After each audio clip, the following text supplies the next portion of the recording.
My husband divorced me after I became paralyzed and couldn't provide for him anymore, unaware of my $150 million inheritance. You're useless now. I can't be tied to a cripple for the rest of my life. This isn't what I signed up for. You're on your own. Those were the cruel words her husband spat at her from the hospital doorway, his face twisted with disgust. Instead of holding her hand through her darkest hour, he abandoned her when she needed him most. Instead of love and support, he gave her rejection and humiliation while she lay paralyzed in a hospital bed. He thought he had escaped a burden, believed he was free to pursue a better life with someone whole. But what he never imagined was that the same woman he discarded as worthless would one day rise in ways no one could have predicted. A transformation that would not only restore her dignity, but also expose the true character of everyone who betrayed her. Sometimes the ones you abandon in weakness return with unshakable strength. Sometimes the woman you thought would fade into nothing becomes the one whose light blinds those who walked away. This is the story of a woman broken by tragedy, betrayed by those she trusted, who rose to reclaim not just her life, but her purpose. Sit back and enjoy this story, because what happened at the end will make you question love. Before we begin, I have a heartfelt request. Please subscribe. Your support keeps these stories alive and helps us share voices that deserve to be heard. Let us know in the comments where you're watching from and how this story touched you.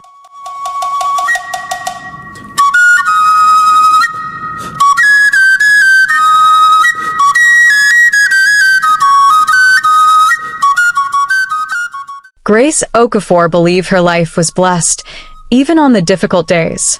She woke every morning at 5 a.m. in their modest home in Accra, Ghana, prepared her husband Marcus's breakfast, and opened her small cafe before sunrise. Her customers loved her meat pies and jollof rice, and the way she remembered everyone's name and story. From the outside, everything looked perfect. Marcus would stop by the cafe occasionally, dressed in his expensive clothes, flashing his charming smile. Neighbors thought he was supportive, a loving husband building his own business ventures. But inside their home, the truth was different. Marcus hadn't held a steady job in 3 years. He blamed the economy, claimed opportunities weren't good enough for someone with his education, or insisted he was waiting for the perfect investment opportunity. Grace didn't complain about working hard, but some nights she wondered when Marcus stopped looking at her with love. One morning, Grace stood by the kitchen window watching rain pour over Accra's busy streets. Marcus entered, phone pressed to his ear, barely acknowledging her presence. "Morning, Marcus," Grace said softly, placing his breakfast on the table. He grunted, ending his call without looking at her. "You're cooking early." Grace smiled, trying to ignore his cold tone. "I have a large catering order for the Mansa wedding today. Could you help me deliver it this afternoon?" Marcus didn't even glance up from his phone. "I have meetings. Don't count on me." Grace's smile faded. She ate her breakfast in silence while Marcus scrolled through social media, laughing at something on his screen, but never sharing it with her. He finished eating, left his plate on the table, and walked out without a word. Grace was driving back from the market that afternoon, her small van loaded with supplies. She hummed along to the high-life music on the radio, her mind already planning the evening's baking schedule. She never saw the truck that ran the red light. The impact was instant. Metal crunching, glass shattering, then darkness swallowing everything. When Grace opened her eyes, fluorescent hospital lights burned above her. The smell of antiseptic filled her lungs. Machines beeped steadily beside her bed. Her body felt impossibly heavy. She tried to move her legs. Nothing happened. Panic seized her chest. "Help," she whispered, her voice barely audible. "Someone help me." A nurse appeared, her face kind but concerned. "Mrs. Okafor, you're awake. Stay calm. You're in the hospital." "My legs," Grace gasped. "I can't feel my legs." "Where's my husband?" "He's in the waiting area. Let me get the doctor first." The doctor came minutes later, a middle-aged man with gentle eyes and devastating news. "Mrs. Okafor, you were in a severe accident. Your spine sustained significant damage. The trauma has caused paralysis from the waist down. Grace's world tilted. Will I walk again? The doctor hesitated. It's too early to say definitively, but the damage is extensive. You'll need months of therapy, possibly years. I'm very sorry. Tears streamed down Grace's face. Please call my husband. I need Marcus. When Marcus finally entered the room, his face was pale, his eyes distant. He stood near the doorway, not approaching the bed. Marcus, Grace sobbed, reaching for him. Thank God you're here. He didn't move closer. What did the doctors say? They said I'm paralyzed. They don't know if I'll walk again. She wiped her tears, trying to stay strong. But we'll get through this together, right? Marcus looked away, jaw clenched. This is a lot, Grace. I know it's scary, but I need air, he said abruptly, turning toward the door. Marcus, please don't leave. But he was already gone. The weeks that followed were a nightmare. Grace's cafe had to close immediately. Medical bills piled up faster than insurance could cover. Physical therapy was excruciating and expensive. Marcus grew colder with each passing day. He stopped sleeping in their bedroom, claiming her pain kept him awake. He came home late, always with vague excuses about meetings or opportunities. One evening, as Grace lay in the hospital bed waiting for discharge, Marcus arrived smelling of expensive perfume. You're late, Grace said softly. The nurse said I can go home tomorrow if someone can help me. Marcus tossed his keys on the bedside table. About that, I've been thinking. Something in his tone made Grace's stomach drop. Thinking about what? This situation. Us. He crossed his arms. I didn't sign up for this, Grace. What do you mean? His voice turned hard. You're paralyzed. You can't work. You can't take care of yourself. How am I supposed to build a life like this? Grace's breath caught. I'm your wife. In sickness and in health, remember? That was before, Marcus snapped. Before you became a burden. A burden? Tears filled her eyes. Marcus, I need you. I love you. You need a caregiver, not a husband, he said coldly. I can't do this anymore. Please, Grace begged. Don't do this. We can figure it out together. Marcus shook his head. You're useless now. I can't be tied to a cripple for the rest of my life. This isn't what I signed up for. You're on your own. He turned and walked out, leaving Grace sobbing in the empty hospital room. Grace's best friend, Patricia, helped bring her home and set up the small apartment for wheelchair access. Patricia was there when Grace broke down completely. He left me. Grace sobbed into Patricia's shoulder. When I needed him most, he just left. Patricia held her tight. I know, sweetie. I'm so sorry. How could he do this? Grace asked through tears. After everything we built together? Some people, Patricia said quietly, only love you when it's convenient. Over the following weeks, Grace learned Patricia had her own agenda. She visited frequently, but always with questions. How are you managing financially? Patricia would ask casually. Do you have family helping? Barely managing, Grace would reply. Insurance covers some therapy, but not much else. Patricia's eyes would flicker with something Grace couldn't quite identify. Concern or calculation? One afternoon, Grace wheeled herself to the bathroom and overheard Patricia on the phone in the living room. She's completely helpless, Patricia was saying. Marcus was smart to get out when he did. Why tie yourself to dead weight? Grace's blood ran cold. I'll keep checking on her, Patricia continued. Who knows? Maybe there's something in it for us eventually. People feel guilty. They give things away. Grace wheeled herself back quietly, her heart breaking all over again. She had lost her husband and her best friend in one devastating blow. The next week, a formal envelope arrived from a law firm in Accra. Grace stared at it for a long time before opening it with shaking hands. Dear Mrs. Grace Okafor, we regret to inform you of the passing of your late uncle, Mr. Samuel Mansa. As per his last will and testament, you have been named as the primary beneficiary of his estate. Please contact our office at your earliest convenience to discuss the inheritance and its conditions. Sincerely, Kofi Asante, ESQ Asante and Partners Law Firm. Grace barely remembered Uncle Samuel. He had lived in Europe for decades, and they'd lost touch when she was still a child. She crumpled the letter and tossed it aside. More family complications were the last thing she needed. But that night, alone in her apartment with only the sound of traffic outside, she picked up the letter again. For the first time in months, she felt a tiny spark of curiosity. The next morning, her landlord knocked on her door. "Mrs. Okafor, I need to discuss the rent. You're 2 months behind." "I know, Mr. Mansa. I'm doing everything I can." He sighed, looking uncomfortable. "I'm giving you 1 more month. After that, I'll have to rent to someone else." After he left, Grace looked at the lawyer's letter once more. She had nothing to lose by calling. That afternoon, she dialed the number. "Good afternoon, Asante and Partners," a professional voice answered. "This is Grace Okafor. I received a letter about my uncle's will." The woman's tone brightened immediately. "Yes, Mrs. Okafor. We've been trying to reach you. Can you come to our office this week?" Grace hesitated. "I'm in a wheelchair. Transportation is difficult." "That's no problem at all. We can arrange a car for you." Grace agreed, barely believing she was doing this. 2 days later, a luxury sedan arrived at Grace's apartment. The driver helped her into the car with practiced ease, treating her with dignity she hadn't felt in months.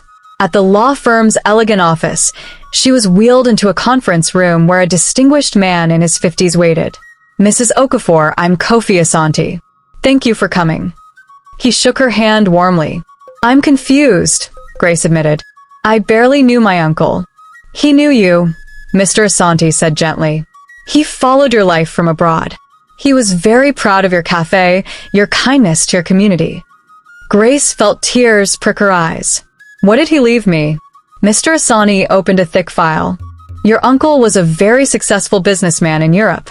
He made wise investments over 5 decades. He paused. "Mrs. Okafor, he left you his entire estate." "How much?" Grace whispered. "The total valuation, including properties, investments, and liquid assets, is approximately $150 million. Grace's vision blurred. The room spun. "That's impossible." "It's very real," Mr. Asante assured her. "However, there are conditions. Your uncle knew that sudden wealth attracts the wrong kind of attention. He specified that you must keep this inheritance completely confidential for 1 full year. During this time, you may access funds for necessities and to quietly help others, but you cannot publicly reveal your wealth. After 1 year, everything transfers to you without restriction." Grace couldn't speak. Months of desperation. "And now this? Does anyone else know?" she finally asked. "No one outside this firm. Your uncle was very clear about protecting you. What do I do now?" Mr. Asante smiled. "You take your time. You heal. You rebuild. And when you're ready, you use this gift to create the life you deserve." Grace returned home in shock. That night, she sat by her window staring out at Accra's glittering lights, trying to process everything. Should she tell Marcus? Patricia? Then she remembered Marcus's cruel words. "You're useless now." She remembered Patricia on the phone. Dead weight. No. She would keep the secret. Over the next weeks, Grace quietly began rebuilding. She used a small advance from the inheritance to pay her rent, buy groceries, and hire a part-time caregiver named Alma, a kind woman who treated Grace with respect. She also started baking again from home, selling her famous meat pies and chin-chin online through a small website. Each sale felt like reclaiming a piece of herself. Her childhood friend, Daniel, who had moved back to Accra, heard about her accident and visited one afternoon with flowers. "Grace, I heard what happened. I'm so sorry." Grace smiled genuinely for the first time in months. "Daniel, it's been years." "I know, but when I heard you were hurt, I had to come." He sat beside her wheelchair. "How are you really?" "Surviving," she said honestly. "It's been hard, but I'm learning." "What about Marcus?" Grace's smile faded. "He left. Said he couldn't be tied to a cripple." Daniel's face darkened with anger. "He said that, among other things. You deserved better than him. Daniel said firmly. You always did. Over the following weeks, Daniel became a regular visitor. He helped her with deliveries, built her a better website, and made her laugh again. You know, Daniel said one evening as they packaged orders, you're stronger than anyone I know. Grace looked up at him. I don't feel strong. That's exactly when you are. As Grace's small online business grew, neighbors began noticing changes. A new wheelchair ramp, regular deliveries, Grace looking healthier, happier. Hi bestie, if you enjoyed this story so far, don't forget to like and subscribe and comment where you are watching from. Enjoy! Marcus heard the whispers. He was living in a shared apartment now, broke and bitter, while his new girlfriend, Patricia, drained what little money he had left. Something's going on with Grace, Marcus told Patricia one night. She's doing too well. Patricia's eyes narrowed. Maybe she got money from somewhere. She must have, Marcus said, growing angry. How else is she surviving? Patricia visited Grace the next day, bringing pastries and fake concern. Grace, you look wonderful. How are you managing everything? Grace was cautious. I'm getting by. Small online sales, some help from family. Patricia's eyes lit up. Family? Anyone I know? Distant relatives, Grace said vaguely. Patricia pushed harder. If you ever need a business partner, I'd love to help. I've always been good with money. Grace nearly laughed. I'll think about it. After Patricia left, Grace knew exactly what was happening. They were circling, trying to find out if she had money. Marcus texted her later that day. Heard you're doing well. Maybe we should talk about reconciliation. Grace deleted the message without responding. Grace endured the full year of secrecy with patience. She used her uncle's gift exactly as he'd intended, helping single mothers, paying medical bills for families in need, supporting local businesses struggling during hard times. All anonymously. She never posted on social media, never bragged, never revealed her wealth. Daniel remained by her side, never asking for anything, just being present. One evening, as they sat on her small balcony watching the sunset, Daniel said, You're different now. Stronger. I had to be, Grace said. When everything was taken from me, I had two choices, disappear or rebuild. You chose to rebuild, Daniel said, taking her hand. And you're incredible. Grace looked at him, really looked at him, and saw something she'd been too hurt to notice before. Genuine love.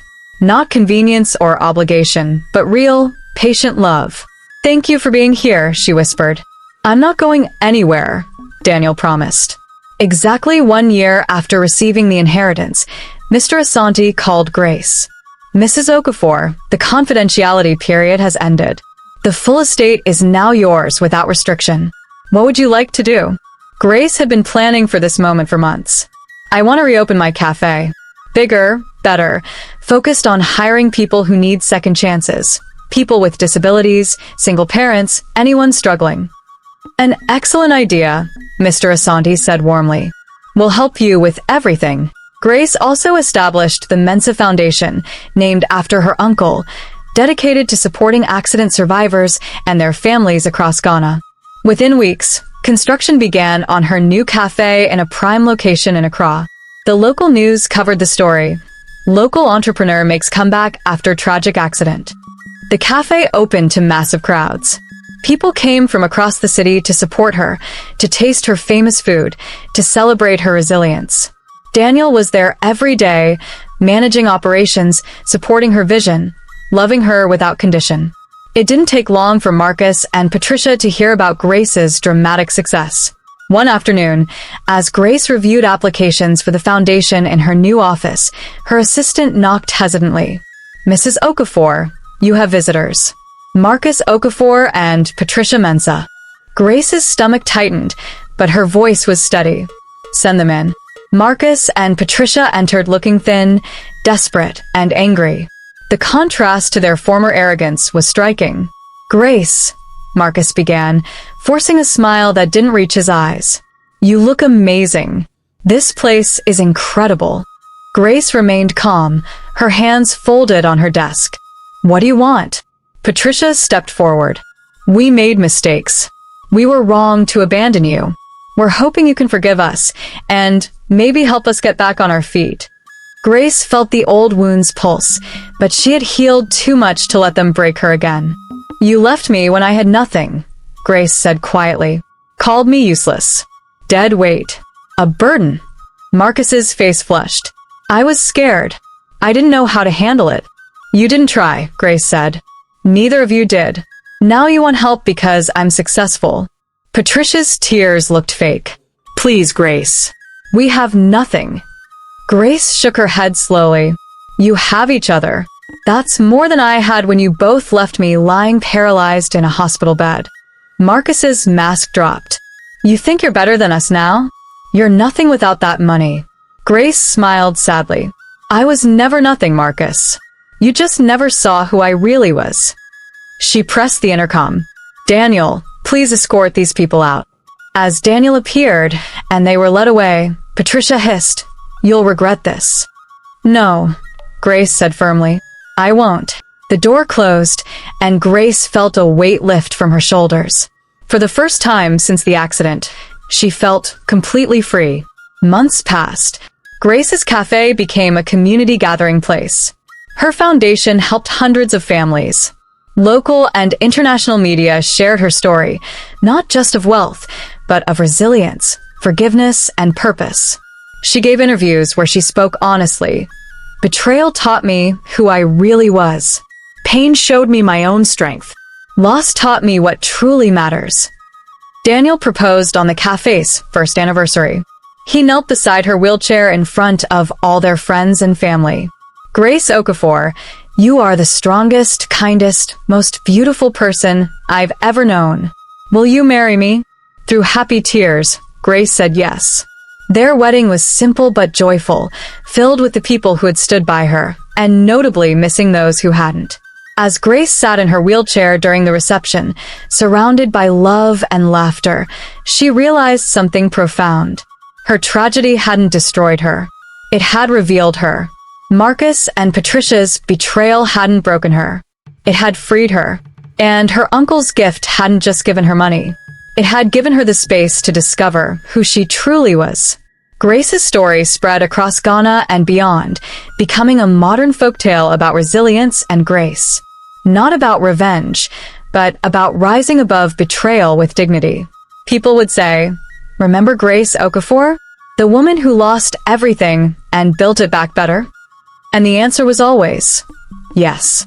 She's the one who proved that your worth isn't determined by what others think of you, but by what you know about yourself.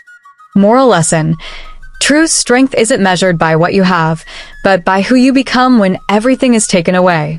Those who abandon others in times of need lose their own humanity, while those who endure with grace and purpose rise to heights they never imagined possible. Loyalty, kindness, and resilience are worth more than gold, and eventually, the world recognizes it. Hi bestie, kunyafo hivi kumyeshawa uruang. If you enjoyed the story so far, don't forget to like and subscribe for part 2. Comment where you are watching from and I will reply with my favorite emoji. Thank you.